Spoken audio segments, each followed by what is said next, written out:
তোমরা অনেকেই আমাকে কমেন্ট করেছো ও মেসেজেও জানিয়েছো, পৌলমী তোমার বিয়ের ভিডিও কিন্তু আমাদের সাথে এখনো শেয়ার করোনি। তাই আমার বিয়ের ভিডিওর কিছু অংশ তোমাদের সাথে আজকে আমি শেয়ার করে নিচ্ছি। আসলে বিয়ের দিন আমার কাছে ফোন বা ভিডিও করার মতো মানসিক পরিস্থিতিও আমার ছিল না, আমি খুব নার্ভাস ফিল করছিলাম।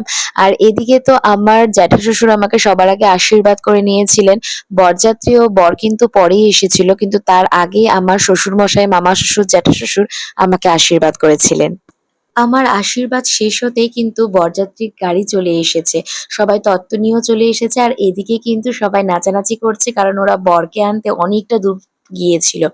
ওর আসার কথা ছিল 8:30টায়, আর ওরা নাচানাচি করতে ওকে এতটা পথ ঘুরিয়ে নিয়ে এসেছে যে প্রায় 10:30টা বেজে গেছে। আর আমি তো ভাবছি যে কি হলো, এখনো কেন সবাই এসে আমাকে কেউ খবর দিচ্ছে না যে তোর বর এসেছে। তো যাই হোক, আর এদিকে তো সকলে মিলে ওর গেট ধরেছিল। আর আমার বড় জামাইবাবু তো একদম সবাইকে ঠেলে ওকে কোলে করে নিয়ে সামনের দিকে এগিয়ে যাচ্ছে, যাতে গেট আটকাতে আর কেউ না পারে। আর আমি বারান্দা থেকে দাঁড়িয়ে দাঁড়িয়ে নাচছি আর বরের আশা দেখছি, কিন্তু বরের মুখ কিন্তু আমি দেখিনি। সারাদিনের না খাওয়া, নার্ভাস সবকিছু হলেও একটা এত বছরের সম্পর্কের পরিণতি সত্যি খুব আনন্দ লাগছিল যখন আমি মানে দেখতে পাচ্ছিলাম যে ওর গাড়িটা এসে থেমেছে। কোথাও গিয়ে মনে তো একটা খুব আনন্দ, একটা শান্তি আমার মধ্যে কাজ করছিল। এরপর আর কি, তিথি আমাকে নিতে এসেছে লিফটে করে। আমরা যাচ্ছি সেই বিয়ের কুঞ্জে। 6 বছরের প্রতীক্ষার অবসান হতে চলেছে। এর পার্টটা কিন্তু আমি পরের ভিডিওতে অবশ্যই শেয়ার করব।